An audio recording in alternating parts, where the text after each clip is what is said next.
ассалому алайкум дӯстони арҷманд, мухлисон ва ҳаводорони барномаҳои таҳлилии телевизиони варзиш. барномаи навбатии Авропа Афрӯзро мустақиман аз студияи марказии телевизиони варзиш манзури шумо мегардонем. мо имрӯз дар бораи бозиҳои ҷавобии даври чоракниҳоии Лиги Авропа суҳбат мекунем ва дар студия ман Гулрӯз Худоназарзода ҳамроҳ бо ҳамкасбонам Имонбек Шодибекзод ва Мирзозода Ғолибшоҳ қарор дорем. Хуб, хуш омадед ба барнома. Воқеан бозиҳои бисёр ҷолиб дар бозиҳои ҷавобӣ баргузор гардидан ва мо шумо шоҳиди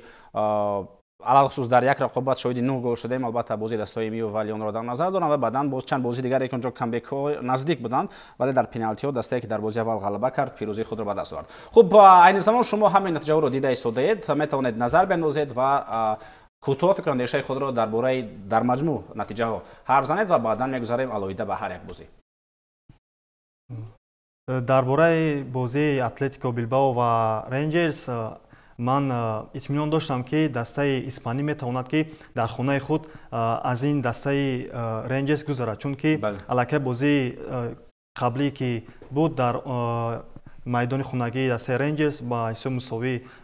ҷанбаст шуда буд ва имкони хубе буд барои дастаи Атлетико Билбао ки дар хонаи худ ғалаба ба даст оварад. Ва дар бозии дигар ки Тоттенҳем дар сафар бозӣ дошт, бале, ва инҷо албатта мо интизор будем ки дастаи Тоттенҳем ҳам метавонад ки дар инҷо ғалаба ба даст оварад ва чунин ҳам шуд. Дар бозии дигар ки Латсио бозӣ дошт ва ростӣ вақте ки бозиро тамошо мекардам ва то он лаҳзаҳое ки қисмати иловагӣ ҳам, яъне экстра тайм ҳам шуд ва ман ба ин бовар будам ки метавонад ҳадди ақал дар зарбаҳои пеналти дастаи Латсио бале муваффақ шавад. Аммо чунин нашуд ва барои дастаи Латсио бисёр ҷои таассуф ҳам ҳаст, чунки бозии арзандаи ин дастаро ҳам мо дар муқобили дастаи Бодиоглимт дидем ва дар бораи бозии Манчестер Юнайтед ва Лион ба таври муфассал онҷо ҳарф хоҳем зад, аммо аз ҳарду арзанда буданд ва як бозие буд ки бисёр бозии зебо буд ва албатта ҳамон дастае пирӯз шуд ки наздиктар барои ғалаба буд, чунки онҳо дар дақиқаҳои охир тамоман як бозии зеборо ба намоиш гузоштанд. Бале. Имонбек, пирӯзии Юнайтед албатта интизорӣ буд, набуд чунон тартибе ки мо дар ҳафти бозӣ камбекунӣ ёбад аз 2 гол, вале сенсатсияро Бодиоглимт аз худ дар таърих баргузор кард. Аввалин дастаи Норвегия ки ба ниманиҳоии сабқати аврупоӣ баромад ва ҳамчунин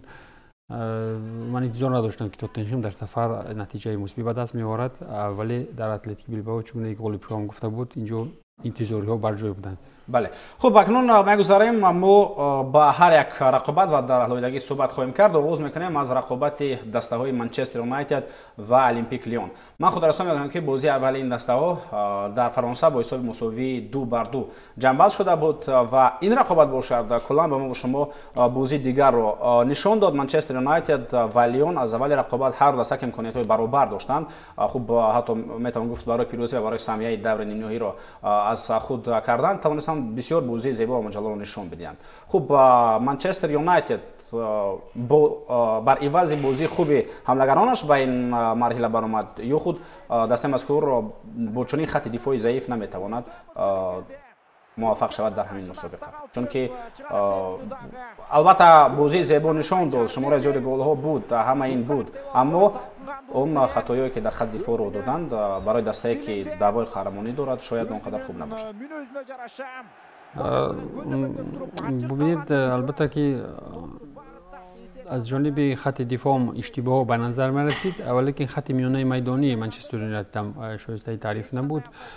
фишорҳо ба маротиб бештар мешуданд, ҳарчанд ки таносуби 2 голаро Манчестер Юнайтед сароғози бозӣ ба даст гирифт, вале бубинед то расидан ба он хатти заифи Юнайтед ва хатти дифоъ маълум аст ки бояд хатти миёнмайдонӣ ва то ҷои ҳамлаварон ба вақеи поёнӣ баргарданд ва кӯмак намоянд ба дифоъгарон, вале дар ин ҷо бубинед истеъдодҳои ҳалоидаи бозигарони Лион. мо бояд ишора кунем худи Раян Черкиро, нафари ҷавоне ки бубинед дар як ҳолат در دقیقه 34 بود یا 35 چگونه از میان بازیگران یونایتد گزارش انجام داد قریب 5 بازیگر رو گذاشت ولیکن اندره آنانی بعداً سیو انجام داد. اینجا مهارت عالی بازیگری این بازیگری لیون و عموما فشار کلکتیوی سبب شد تا که باز امان مشکلاتی دسته عمری از خود سر زنند. ولی بالاخره خوشبختانه برای این تیم آن کارت سرخی که در ادامه البته لیون بازیگری لیون طور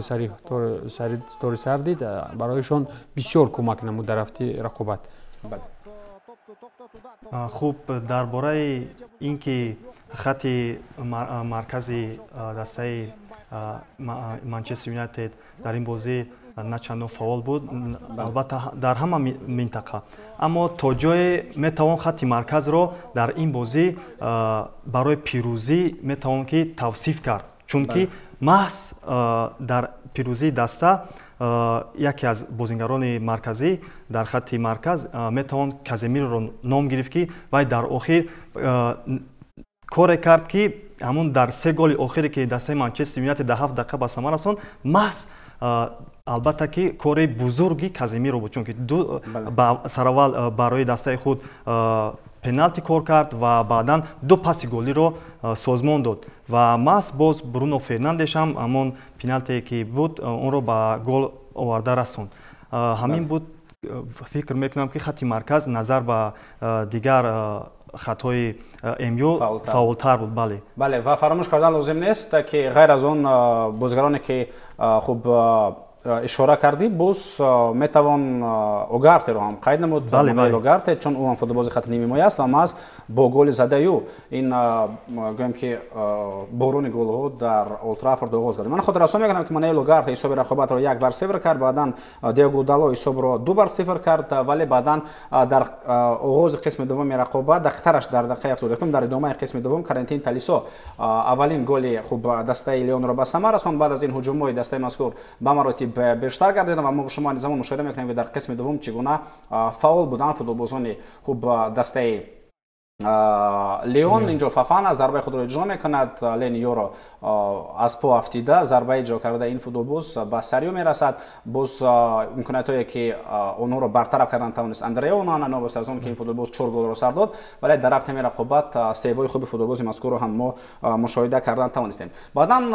یک حمله دراز مدت خوب دسته لیون بود پرتاب به کنار اجرا کرده شد و این دقیقه 77 رقابت بود که در کنار فافانا کوشش کرد دیگو دالو رو توفیری بدهد و بعداً توپ به داخل جریمه گاه پرتاب و با یک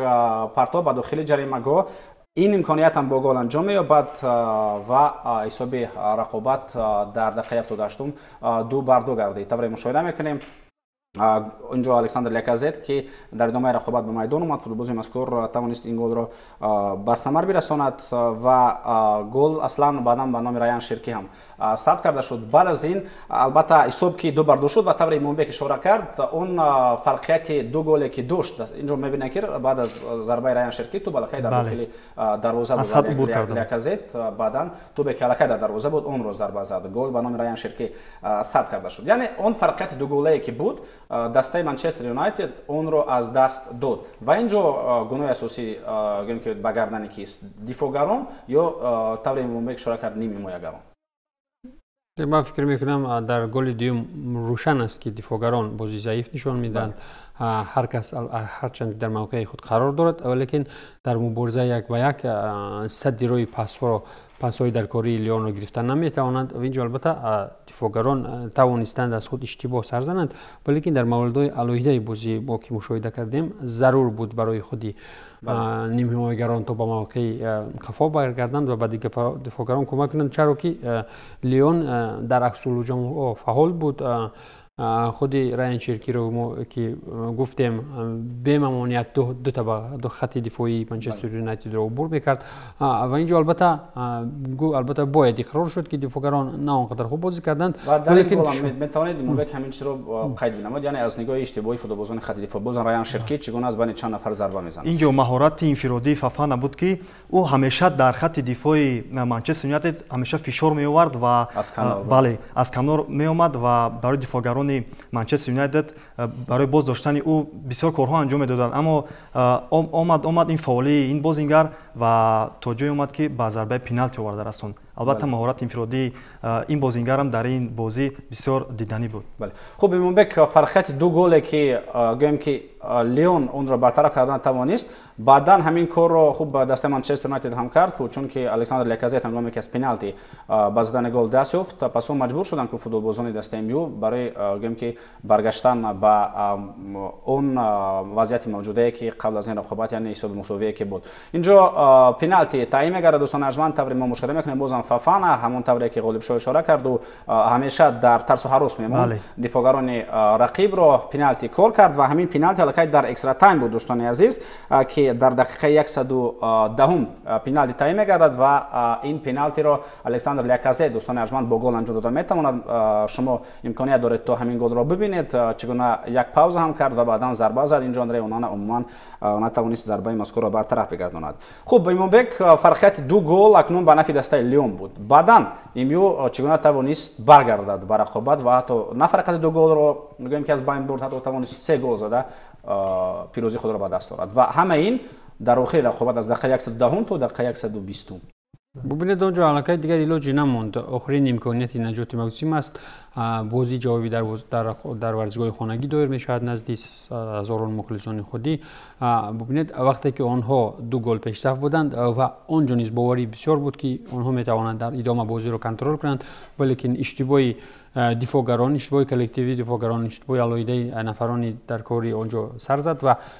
ҳисоб баробар ки шуд, дигар Манчестер Юнайтедро ҷуз чораи намонд то фишорории пайваста, маҳз ҳамин фишорҳои пайваста ба Юнайтед кӯмак намуданд то онҳо дар бозӣ пешсаф шаванд. валекин бештар вақте ки Лион дубора боз пешсаф гардид, бубинед дар фурсатҳои боқимондаи экстра тайм, онҷо вақте 10 нафара мондани Лион, дигар ин чиз барои Манчестер Юнайтед кӯмаки зиёд намуд. вақте ки фишор бештар шуд ва Лион дигар бо он қувваи пештара хастагӣ эҳсос мешуд ва наметавонист пеши рӯи дастаи мизбонро гирад, маҳз ҳамин корти сурх сабаб аслии пирӯзии Юнайтед гардид. агар баробар бо рақобат дар майдон 11 бар 11 давом меёфт, МЮ наметавонист. бубинед хонаҳо боз ҳамон дифогарон аз худ ба таври манфӣ аз худ садо баланд мекарданд. чунки фарқият дар шумора дар чунин бозӣ ва алахусус дар экстра тайм албатта таъсири худро хоҳад расонд. бале, боз бармегардем ба ҳамон партофти зебое ки Казимиро анҷом дод, бале, ва Коби Майнун, бале, инҷо ба гол оварда расонид. ва баъди ин вақте ки дастаи Лион ҳам кӯшиш кард ки голе ба самара расонад, аммо дар як аксулҳамла ки онҷо маҳз Магуайр ҳам ба хати дифоъ барнагашт ва он ҳам дар хати ҳамла қарор гирифт ва билохира боз ҳам партофти Казимиро овард ба голи ниҳоӣ ва ҳалкунандаи Магуайр ки бисёр бо сар бо як маҳорати баланд ҳам иҷро гардид. хуб, оҳиста оҳиста мегузарем мо ба ҳамин гол ки дар охири рақобат зада шуд ва бояд ишора карда шавад ки акнун Ҳарри Магуайр қаҳрамон гардидани рақобат, яъне ӯ ҳамеша қаҳрамон аст, вале қаҳрамони ҳазлу шӯхиҳо, қаҳрамони мемҳо. бале дар ҳамин ҳолат мушоҳида кунед ки ӯ ба қаҳрамони асосӣ дар дастаи мазкур мубаддал мегардад, яъне ба задани гол даст меёбад. мо бори дигар гол задаи Коби Майнунро мебинем ки бо ҳамин гол ҳисоб баробар карда шуд ва баъдан дар охири рақобат фишорҳои дастаи МЮ бар сари бозигарони дастаи Лион бештар шуданд ва маҳз ҳамон партобе ки Ғолибшоҳ ишора кард ба дохили ҷаримагоҳ партофта шуд ва Ҳарри Магуайр дар охири рақобат, ин аллакай дақиқаи якуми зам карда шуда аз 5 дақиқае ки довар илова кард буд, партоб ба дохили ҷаримагоҳ ва Ҳарри Магуайр ҳамин голи ғалабоварро ба ҳадаф расонд. яъне дар рафти ҳамин рақобат мо танҳо дар ҳамин як бозӣ 9 голро дидем ва бо ҳисоби умумӣ 7 бар 6 хуб дастаи МЮ тавонист бар Лион пирӯзии худро ба даст орад. баъд аз чунин бозӣ, баъд аз чунин нишон додани характер, оё мо метавонем бигӯем ки Манчестер Юнайтед акнун фаворити асосии ҳамин мусобиқа дониста мешавад? дар мусобиқа шояд мо тавонем, аммо бояд ки мо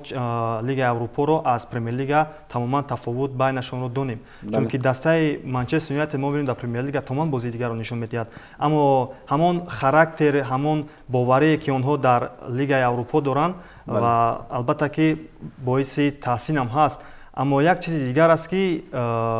дастаҳои Премер-лига ягон таш заиф нест, бояд инро ба назар гирифт. اونجا رقابت شدید است و هرچند که دسته منچستر یونایتد حالا در جدول در جای 15 است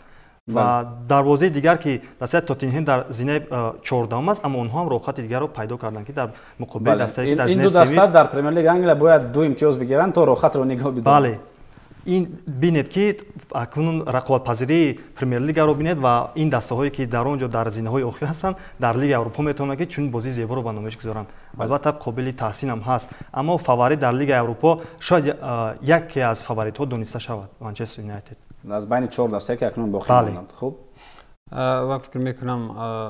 از روی آن نام و نشانی که منچستر یونایتد دارد، اون استاتوس بازیگرانی که در این دسته دارند، البته میتوان گفت از روی آمارها، از روی حجت‌ها، از روی رسانه‌ها فاوریت اساسی گفت، ولیکن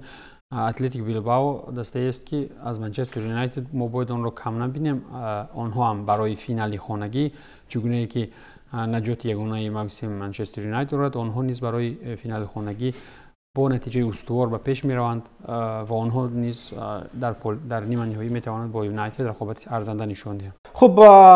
باید گفت دوستان ارجمند که از بین همه 72 دسته که در مسابقه اروپایی، یعنی در لیگ چمپیونان، لیگ اروپا و لیگ کنفرانس شرکت می‌ورزند، یگانه دسته که تا هنوز در مسابقه اروپایی با باخت روبرو نگردیده است محض دسته منچستر یونایتد میباشد که این سلسله غلبه‌های خود را ادامه داد، بازی بدون باخت خود را در مسابقه اروپایی و اکنون این دسته رو خط پیدا کرد به دور نیم نهایی مسابقه لیگ اروپا.